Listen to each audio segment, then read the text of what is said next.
सुप्रभात बच्चों। Online video के क्रम में आज मैं दीपक कुमार शुक्ल आपको हिंदी में वर्ण के बारे में बताते हैं। वर्ण क्या है? वर्ण क्या है? वर्ण मुख से निकली हुई वह छोटी से छोटी ध्वनि है जिसके और अधिक टुकड़े न किए जा सकें, वह वर्ण कहलाती है। ध्यान दें, वर्ण की परिभाषा हम आपके सामने लिख रहे हैं। मुख से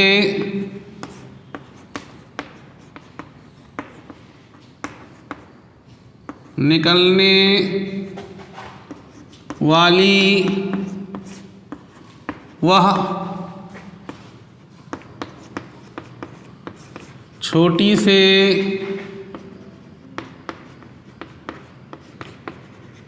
छोटी ध्वनि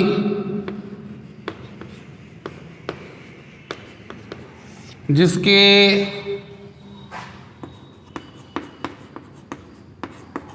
और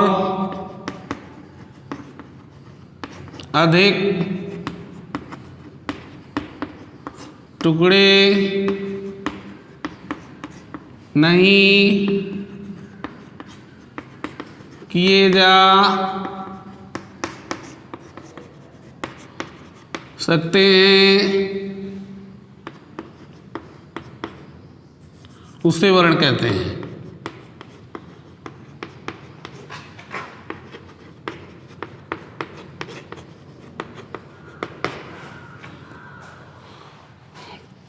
फिर वर्ण के उपरांत आती है वर्णमाला।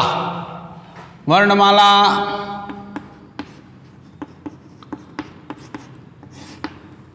किसे कहते हैं? वर्णमाला किसे कहते हैं? क्रमबद्ध सुव्यवस्थित वर्णों के समूह को वर्णमाला कहते हैं। ध्यान दें, परिभाषा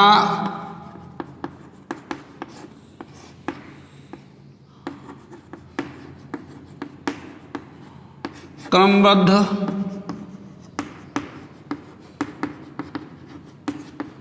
सुव्यवस्थित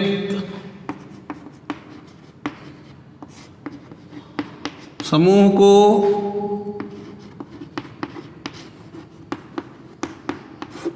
वर्णमाला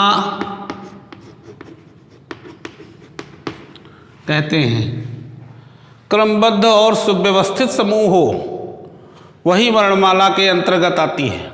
जैसे आप देख लीजिए, हिंदी में वर्णमाला अ आ इ ई उ ऊ ऋ ए ऐ ओ औ अंग आह का खा गा घा अंगा चा छा जा झा या टा ठा डा ढा अड़ा ता था धा धा ना पा फा बा भा मा यारा लावा श खा सहा छत्रंग ज्ञा और एक अक्षर आता है स्रा। तो ये जो व्यवस्थित और क्रमबद्ध आपका ये जो समूह है, ये पूरा समूह जो है यही वर्णमाला है। क्यों? क्योंकि यह क्रमबद्ध है। जिस अक्षर के बाद जो अक्षर आना चाहिए, जो वर्ण आना चाहिए, वही वर्ण उस क्रम के बाद आपका यहाँ पर लिखा गया है। इसलिए यही वर्णमाला का आपका रूप है और यही तरीका है, इसे ही वर्णमाला कहा जाता है। वर्णमाला में जो अक्षरों का क्रम है उसे आप जरूर ध्यान देंगे। फिर वर्णमाला के पश्चात आता है भाषा। भाषा क्या है? भाषा किसे कहते हैं? जो अपने मन की अभिव्यक्ति है, अपने मन के जो विचार हैं, दूसरों के सामने जो हम प्रकट करते हैं, वही प्रकट करने की अभिव्यक्ति जो है वही भाषा कहलाती है। ध्यान देंगे।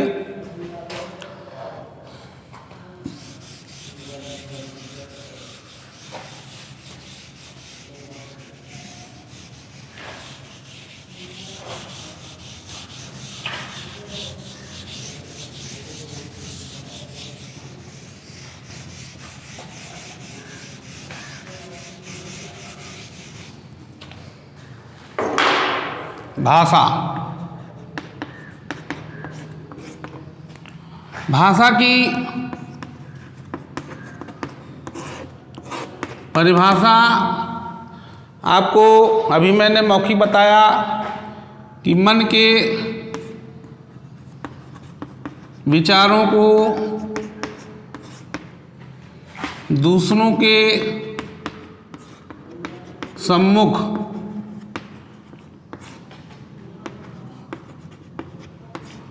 प्रकट करना ही भाषा है, अभिव्यक्त करना ही भाषा है। अब आप मन के विचारों को कितने माध्यमों से दूसरों के सम्मुख आप प्रकट कर सकते हैं, यह चीज़ आपको हमारे विद्यालय की पीयूष मैम जी ने समझाया था। दोबारा हम सिर्फ इतना ही बता रहे हैं कितने माध्यमों से हम प्रकट कर सकते हैं। नंबर 1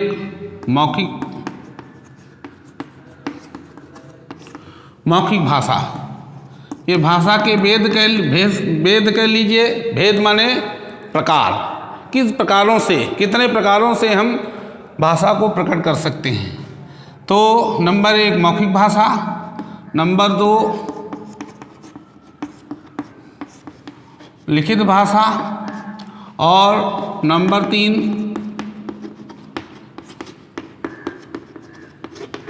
सांकेतिक भाषा। इनको चाहे आप भाषा के भेद कह लीजिए, चाहे भाषा के रूप कह लीजिए।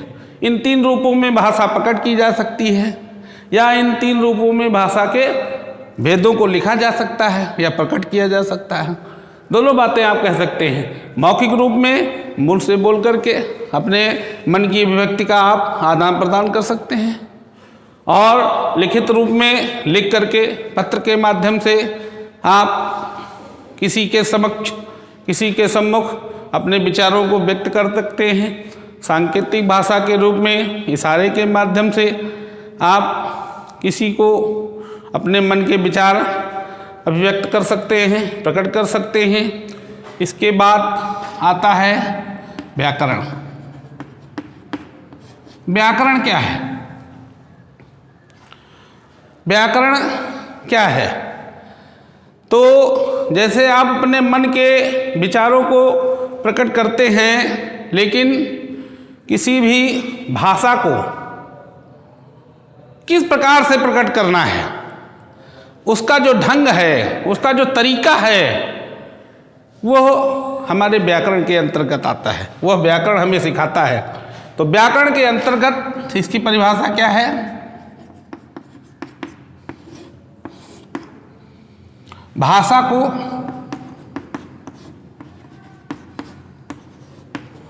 दूसरों के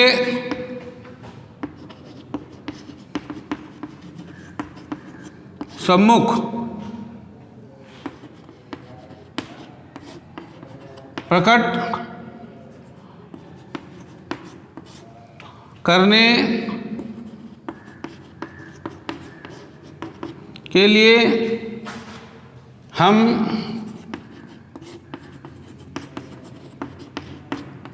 व्याकरण के माध्यम से ही इसे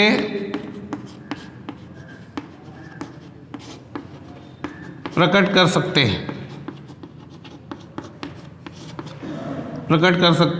यानी कि इसका सहारा ले सकते हैं। कहने का मतलब है भाषा को ठीक ठीक या शुद्ध तरीके से बोलना, ये भी कर सकते हैं। इसकी दूसरी परिभाषा में भाषा को ठीक प्रकार से बोलना, लिखना, पढ़ना या प्रकट करना, ये हमारे व्याकरण के अंतर्गत ही आता है। ये भी परिभाषा आप कह सकते हैं व्याकरण की। फिर व्याकरण के बाद आपका क्या आता है, अभी आपको हमने बताया था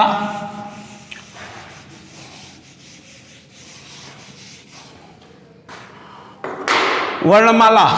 वर्णमाला में आपको हमने बताया था क्रमबद्ध व्यवस्थित समूह। अभी हमने आपसे लिखा था आ से ज्ञा तक अक्षर, तो उसमें कुछ अक्षर होते हैं स्वर और कुछ अक्षर होते हैं व्यंजन। तो आज हम आपको समझाएंगे स्वर। स्वर किन्हें कहते हैं और स्वर के कितने भेद होते हैं। देखिए स्वर की परिभाषा,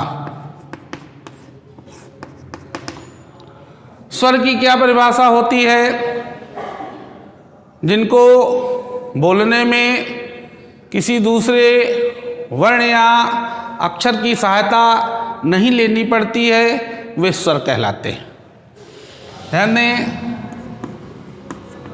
जिन्हें बोलने में अर्थात जिनका उच्चारण करने में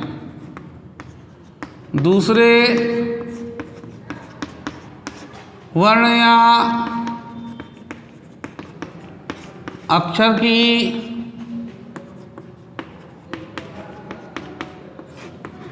सहायता नहीं लेनी पड़ती है,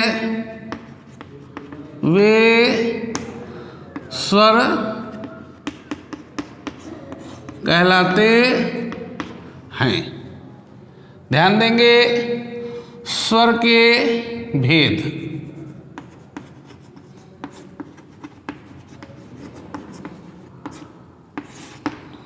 स्वर के कितने भेद होते हैं, स्वर के कितने भेद होते हैं। स्वर के कुल 3 भेद होते हैं। ध्यान देंगे, नंबर 1 ह्रस्व स्वर, नंबर 2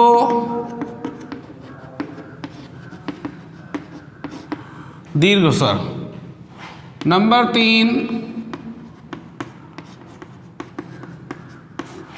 प्लुत स्वर। ये 3 भेद होते हैं स्वर के। नंबर 1 ह्रस्व स्वर, नंबर 2 दीर्घ स्वर और नंबर 3 प्लुत स्वर।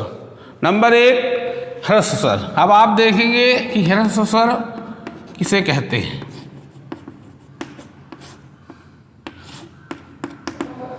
ह्रस्व स्वर की क्या पहचान होती है या ह्रस्व स्वर किसे कहते हैं। ध्यान देंगे,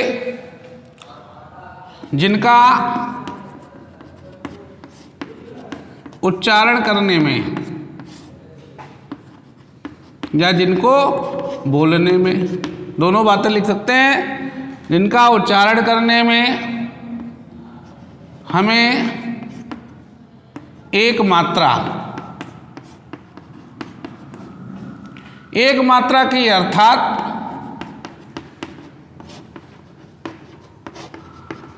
कम समय की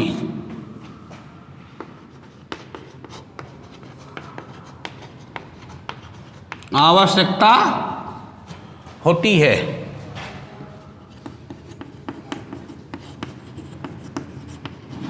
उन्हें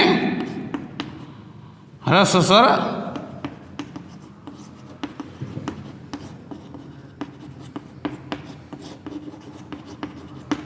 कहते हैं, जिनका उच्चारण करने में हमें एक मात्रा अर्थात कम समय की आवश्यकता होती है, या जिनको बोलने में एक मात्रा का समय लगता है अर्थात कम समय लगता है, वे ह्रस्व स्वर कहलाते हैं। कौन कौन से ह्रस्व स्वर रहते हैं? जैसे आ, ई, ऊ, ऋण, ए और ओ, ये है ह्रस्व स्वर। फिर आता है आपका दीर्घ स्वर।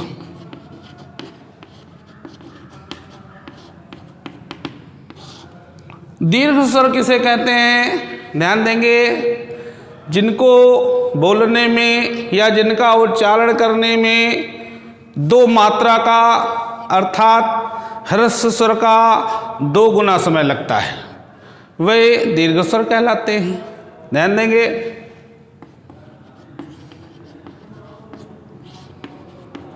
जिनका उच्चारण करने में 2 मात्रा अर्थात ह्रस्व स्वर का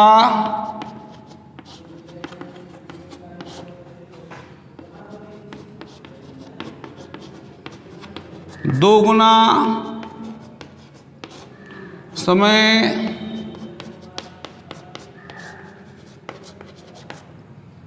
लगता है,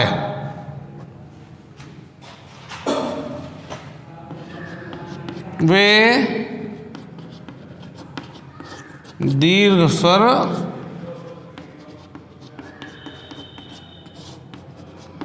कहलाते हैं।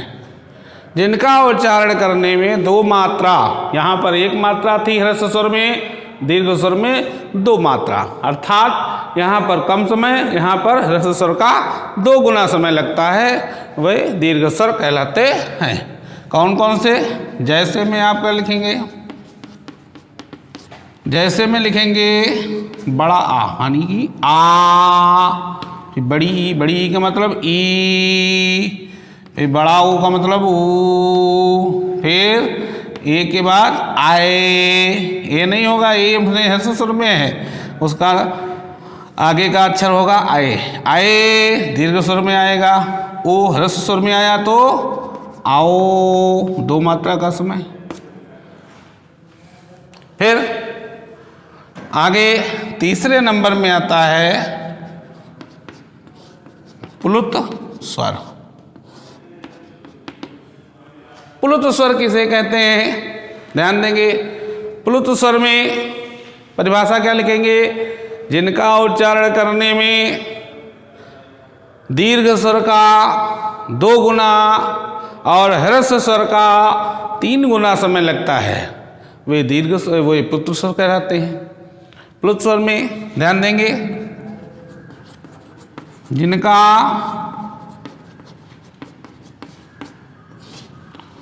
उच्चारण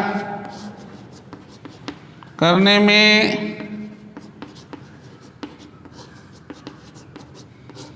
दीर्घ स्वर का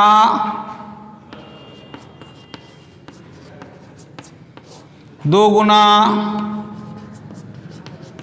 और ह्रस्व स्वर का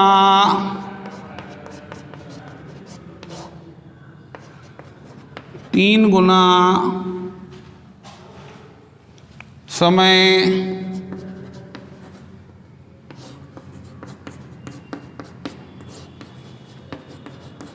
लगता है, वे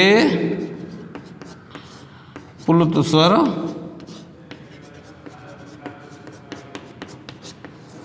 कहलाते हैं। जैसे में आप लिखेंगे ओम, ओम का उच्चारण करेंगे तो दीर्घ स्वर का 2 गुना और ह्रस्व स्वर का 3 गुना उच्चारण होना चाहिए।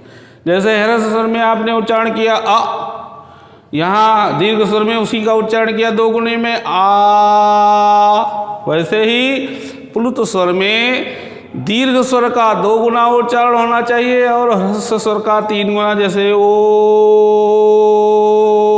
में उसको जितनी देर तक खींच करके आप बोलेंगे उतना ही सुंदर और सुव्यवस्थित सटीक है। जो चीज़ आपको हमने आज पढ़ाई है समस्त विद्यार्थी ध्यान देंगे, उसका नोट्स बना लेंगे और उसका समय समय पर स्मरण करते रहेंगे। धन्यवाद।